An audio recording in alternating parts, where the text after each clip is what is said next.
আসসালামু আলাইকুম ওয়া রাহমাতুল্লাহি ওয়া বারাকাতুহু। আউযু বিল্লাহি মিনাশ শাইতানির রাজীম।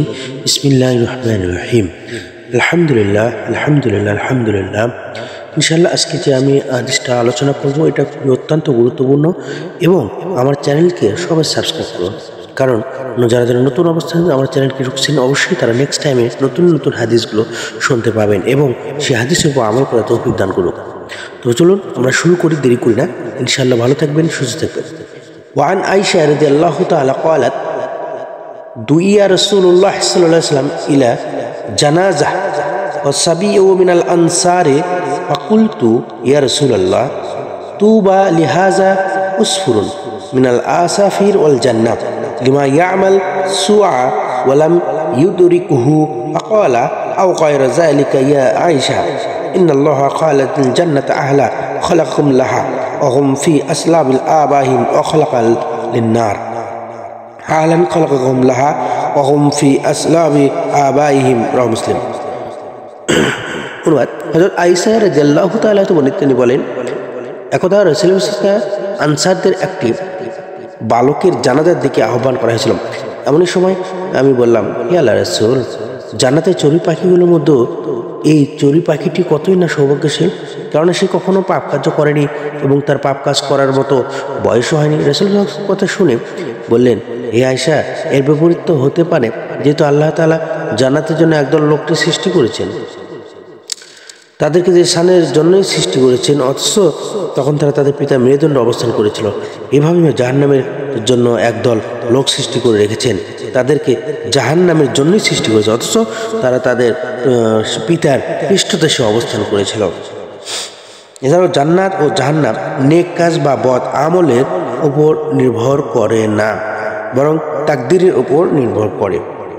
তাহলে এখানে বোঝা গেল জান্নাত ও জাহান্নাম নেক কাজ বা বদ আমলের উপর নির্ভর করে না, বরং তাকদীরের উপর নির্ভর করে। হাদিসের শব্দে এটি প্রতিভাত হয় যে, কেননা মানুষ সৃষ্টির আগেই তার অদৃষ্ট সম্পাদিত হয়েছে, তাকদীরের লিখন অনুপাতেই বান্দার জীবন সাঙ্গ হবে। অনুরূপ এই হাদিস থেকে বোঝা যায় যে দৃঢ়তা সহকারে কারো ব্যাপারে জান্নাতে কিংবা জাহান্নামে মন্তব্য করা অনুচিত। এই হাদিস দ্বারা জানা যায় যে মুমিনদের সন্তানদের বেহেশতে হবে, অথচ নবী করিম সাল্লাল্লাহু আলাইহি ওয়াসাল্লাম আয়েশার মধ্যে তুবা লিহাযা উসফুরুন মিনাল আসাফিরুল জান্নাহ কে প্রত্যাখ্যান কেন করলেন? এই কারণ দ্বিগুণ হচ্ছে, রাসূলুল্লাহ সাল্লাল্লাহু আলাইহি ওয়াসাল্লাম বললেন, এর অর্থ উক্ত হাদিসের তথা আতফালু ওয়াল মুমিনিনা ফিল জান্নাহ পূর্বে ছিল, তাই এটা মানসুখ হয়ে গেছে। ইমাম নববী রাহিমাহুল্লাহ বলেন, সন্দেহমূলক বিষয় নিশ্চিত কিছু বলার কারণ রাসূলুল্লাহ সাল্লাল্লাহু আলাইহি ওয়াসাল্লাম এর কথাকে অগ্রাহ্য করেছেন, বেহেশত হওয়ার ব্যাপারে নয়। জান্নাত জাহান্নাম অধিবাসী পূর্ব নির্ধারিত হলে আমলের প্রয়োজন কি? হাদিস থেকে বোঝা যায় যে জান্নাত ও জাহান্নাম আমলের উপর নির্ভর করে না, বরং পিতার মেরুদণ্ড শুক্র আকারের জান্নাতই ফয়সালা করে দেয়। তাই যদি ওই শিশু জাহান্নামের জন্য সৃষ্টি করে থাকে, তাহলে সে জাহান্নামে যাবে। যদি সে খারাপ কাজ করার সময় পায়নি, এখন প্রশ্ন হলো তাহলে আমলের প্রয়োজন কি?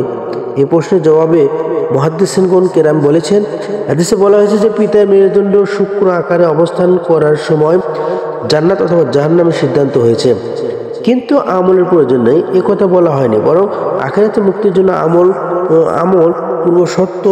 যাদেরকে জান্নাতের জন্য সৃষ্টি করা হয়েছে, আল্লাহ তাআলা দুনিয়াতে নেক কাজ করার তৌফিক দিবেন, আর যাদেরকে জাহান্নামের জন্য সৃষ্টি করা হয়েছে তাদেরকে নেক কাজ করার তৌফিক দিবেন না।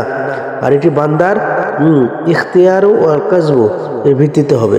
যেমন অন্য হাদিসে আছে, ফাকুল্লা মুয়াসসিরুন লিমান খুলিকা লাহু, উল্লেখ্য যে আসলে আল্লাহ তাআলা জান্নাত ও জাহান্নামের যে সিদ্ধান্ত নিয়েছেন তা হিসেবে দিয়েছেন যে আল্লাহ জানেন বান্দা, অতএব এই সিদ্ধান্তে পৌঁছাতে পারে আমাদের প্রয়োজন।